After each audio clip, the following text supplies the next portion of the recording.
ఇది సమస్య ఉందని చెప్పినారు. ప్రతి మనిషి కూడా బతుకులో మార్పు రావాలి, అభివృద్ధి చెందాలి, ఇంకా మా బతుకులు మెరుగుపడాలని ఆశపడట్లో తప్పులేదు.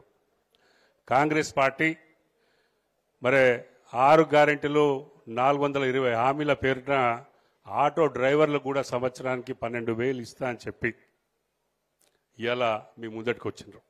ఆశపడడం తప్పులేదు. ఒక్కసారి మనం గమనించాలి, ఉమ్మడి రాష్ట్రంలో తెలంగాణ ప్రాంతానికి ఇబ్బంది అవుతుంది, తెలంగాణ ప్రాంతం అన్యాయం అవుతుందని అప్పుడు గౌరవనీయులు మన అధ్యక్షులు కేసీఆర్ గారు వారి జీవితాన్ని వారి ప్రాణ త్యాగానికైనా మరి ఆంధ్ర పాలక నుండి విడిపోయి మరి వేరే రాష్ట్రం వచ్చినట్లయితే ఈ ప్రజల బతుకులు బాగుపడతాయని ఉద్యమించి సుమారుగా 14 సంవత్సరాలు మీ అందరి సహాయ సహకారాలతో మరి తెచ్చుకున్న ఈ తెలంగాణను మరి ప్రజలు కూడా ఆమోదించి వారికి 10 సంవత్సరాలు మరి ముఖ్యమంత్రిగా మీ సేవ చేసే అవకాశాన్ని ఇచ్చారు. ఇప్పుడే మన ఆగన చెప్పినట్టు మేనిఫెస్టోలో లేని చాలా మరి అంశాలని ఆచరణలో పెడతా ఉన్నారు గవర్నమెంట్ నడిచిన ప్రక్రియలో. నీళ్ళు అయితేంది, ఉపాధి అయితేంది, ఏ కష్టాలున్నాయో ఆ కష్టాలన్నీ కూడా మరి మీ జీవితాలు బాగుపడాలనే దిశలో ఎప్పుడైతే 10 సంవత్సరాలు ముందుకు తీసుకుపోయినరో ఎక్కడనో అట్టడుగు మన ఉన్న ఆర్థిక పరిస్థితిని మరి భారతదేశంలోనే చిన్న వయసున్న ఈ రాష్ట్రాన్ని భారతదేశం అతి వేగంగా పెంచిన ఘనత ఎవరిదంటే గౌరవ కేసీఆర్ గారిది. అది స్థిరపడి మరి ఈ ప్రాజెక్టులు అయిపోయినాయి. ఈ ప్రాజెక్టులు అయిపోయాక వ్యక్తిగతంగా ప్రతి కులాలు కానీ వ్యక్తులు కానీ ప్రతి వృత్తికి కానీ ఆర్థిక స్థిరపడి మీ జీవితాలు బాగేయాలని వచ్చే 5 సంవత్సరాలు చేయాలి అని ఒక సంకల్పంతో ముందుకు పోయినప్పుడు మరి చాలా మంది కాంగ్రెస్ చెప్పిన మేనిఫెస్టోలో ఏదో ఆశపడి మరి అప్పుడే కేసీఆర్ గారు చెప్పినారు ఆశపడితే గోసపడతారని. ఇలా మీరు చూస్తున్నారు, ఆశపడ్డరు, కాంగ్రెస్ గెలిపించారు. మరి వాళ్ళు గ్రామీణ ప్రాంతాలలో పేద ప్రజల సంక్షేమాన్ని వాళ్ళ ఒంటిలో ఏది కూడా లేదు, ఖాళీ నాలుక మీదకి వెళ్ళి మీ మానసికంగా మిమ్మల్ని వాళ్ళ వైపు దించుకొని ఏదో ఆశ రేపి ఇలా నిరాశకు గురి చేసిన 2 సంవత్సరాలు మీ అందరు కూడా చూశారు. చాలా మంది భక్తులు చెప్పారు ఆత్మహత్యలు, 162 మంది ఆత్మహత్యలు ఆటో సోదరులు.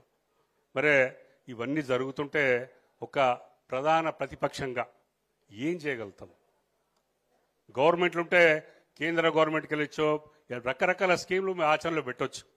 మరి అవన్నిట్లో వాళ్ళు ఫెయిల్ అయ్యి మరి ఈ ప్రాంతంలో నేను ఈ రాష్ట్రానికి స్ఫూర్తిగా ఉండాలి, ఏదైనా భిన్నంగా చేయాలి అని ఇలా గౌరవనీయులు కేటీ రామారావు గారు సిరిసిల్ల జిల్లాలో మరి ఆటో కార్మికులందరూ కూడా ఇబ్బందులలో పడతా ఉన్నారు. మరి వాళ్లను ఎవరో ఇప్పుడే అడుగు పదరికలు మా సోదరుడు చెప్పాడు, నాకు ఉపాధి వెళ్ళక ఆత్మహత్య ప్రయత్నం కాదు ఆత్మహత్య చేసుకునే ప్రక్రియలో ఉండి మరి దేవుడు మరి రూపకంగా కేటీ రామారావు వచ్చి నన్ను కాపాడారు. మరి ఆ దేవుడు నన్ను ఇంకా ఉండాలని వారి దీనమైన ఖాతా చెప్పడం జరిగింది. అక్కడి నుండి ఇగో ఈ చిన్న కార్డు, భరోసా కార్డు, మీకు ఇన్సూరెన్స్ కార్డు ఏదైతే గ్రూప్ ఇన్సూరెన్స్ కార్డు, ఈ కార్డు చిన్నది, మీ భరోసా 5 లక్షల రూపాయల కార్డు మీ జేబులో ఎప్పుడైనా మీకు ఉంటుంది. ఒక్క నాయకుడు అనేటోళ్ళు మార్గదర్శకం ఉండాలి.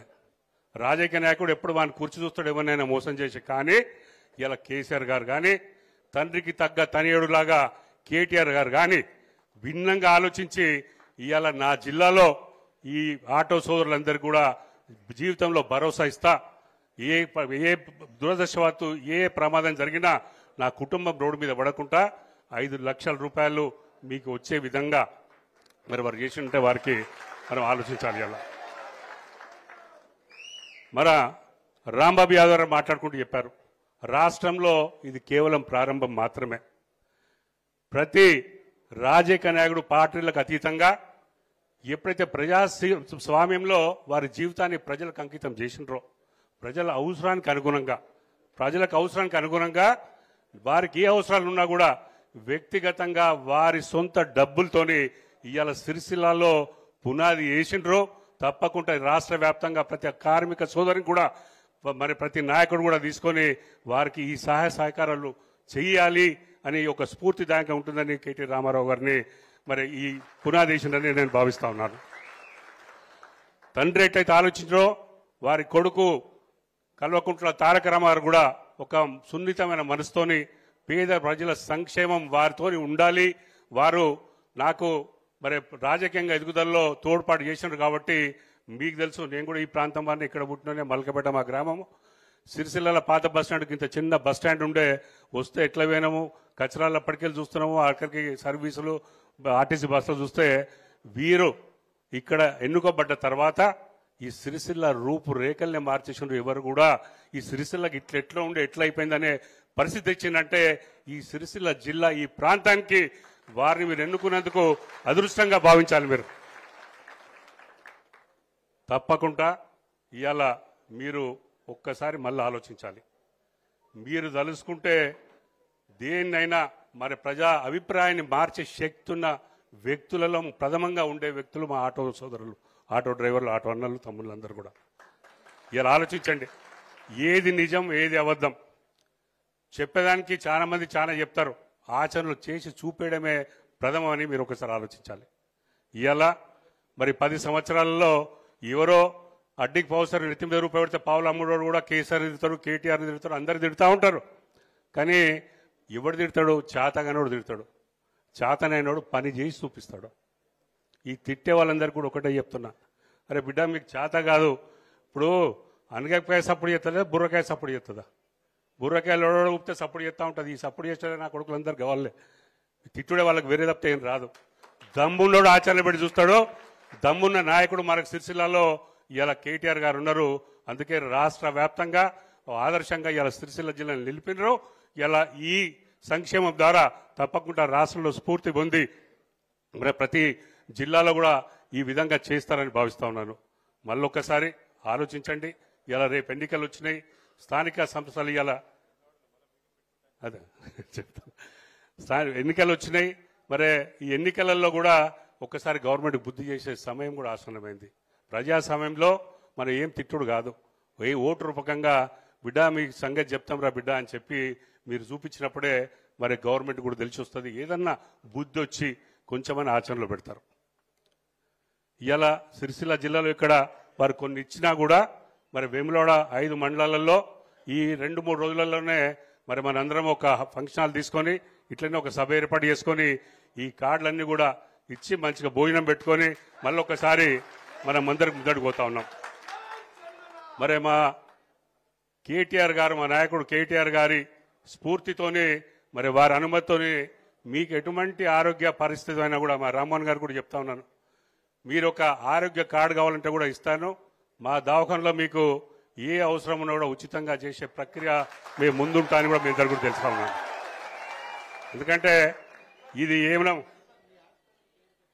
చల్లిమేడ ఆనందరావు మెడికల్ మన దవాఖానా కరీంనగర్ మా అన్న రవీంద్ర అన్న చెప్తున్నారు, ఏ దవాఖానా అని ఏది వచ్చినా మీకు కూడా హెల్త్ కార్డు మరి వారి అనుమతి ఉందని నేను అనుకుంటున్నాను. వారి అనుమతి ద్వారా ఈ సిరిసిల్ల జిల్లాలో ఉన్న ఆటో సోదరులందరూ కూడా ఎప్పుడు వచ్చినా ఏదొచ్చినా ఈ కార్డు మా రామ్మోహన్ గారు వర్కౌట్ చేసి ఒక కార్డు ఇస్తాం, మేము కూడా కార్డు తీసుకున్నారని మీకు ఉచితంగా సర్వీస్ చేస్తానని ఈ సభకు అందరూ కూడా తెలియజేస్తా ఉన్నాను.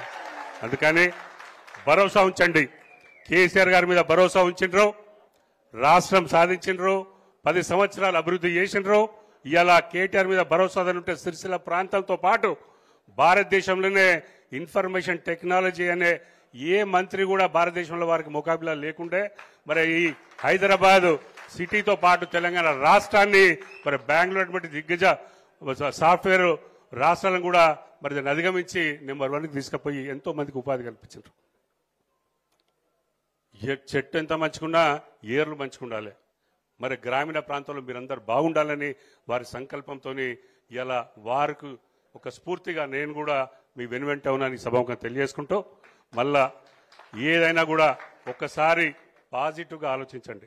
ఎందుకంటే మిమ్మల్ని జడగొట్టేటోళ్ళు కూడా చాలా మంది ఉంటారు, వాళ్ళకి ఏదో మైలేజ్ వస్తుంది, ఏదో వీళ్ళంతా బీఆర్ఎస్ దిక్కుపోతారో టీఆర్ఎస్, ఇది ఇప్పుడు ఎలక్షన్ లేని లేవు, 3 ఏళ్ళ తర్వాత ఉన్నాయి. అందుకని ఆలోచించండి. మీరు విఘ్నులు, మీరు అందరికి తెలుసు, మీరు అడ్డాల మీద ఉన్న చాలా మంది మాటమాటి ప్రజలతో మీరు రాంగా పోంగ ఎన్నో నేర్చుకుంటారు, ఎన్నో నేర్పుతారు. అందుకని మీరు ఆలోచించి ఒక ఏది మంచిది ఏది చెడ్డది 2 సంవత్సరాలు మీరు చూసినారు. ఇక ముందట 3 సంవత్సరాలు ఏం పెద్ద ఒరిగేదే ఉండదు, వాళ్ళ జేబులు నింపుకోనికి తప్పితే ఇంకేముండదు. అందుకని మీరు మా మీద భరోసా ఉంచండి. బీఆర్ఎస్ పార్టీ ఎవరి కష్టంలో తప్పకుండా వెనువెంట ఉన్నా అని మీ సభముఖంగా మీ అందరికీ తెలియజేసుకుంటూ మరి నాకు ఈ అవకాశం ఇచ్చిన మా అధ్యక్షుల వారికి మరొకసారి కృతజ్ఞతలు తెలుసు. సెలవు తీసుకుంటాం. వేదిక ద్వారా